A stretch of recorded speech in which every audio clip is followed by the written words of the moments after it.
একদিন জঙ্গলে অনেক গরম পড়েছে। সব প্রাণীরা বিরক্ত হয়ে বসে আছে। এদিকে হাতি খুব ক্ষুধার্ত হয়ে বনে বেরোলো কিছু খাওয়ার জন্য। হাঁটতে হাঁটতে সে দেখল এক বড় গাছের ডালে অনেক পাকা কলা ঝুলছে।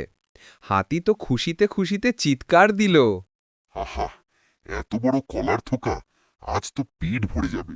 কিন্তু সমস্যা হলো হাতির শরীর লম্বা হলেও সুর দিয়ে ওই উঁচু ডালে পৌঁছানো যায় না।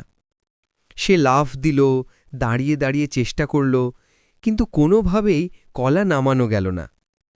ঠিক তখনই কাছাকাছি এক দুষ্টু বানর বসেছিল।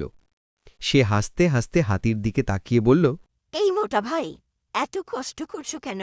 আমাকে ডাকলে না? আমি তো এক লাফেই কলা পেরে আনতে পারবো। তুমি আমার সাথে মজা করছো নাকি?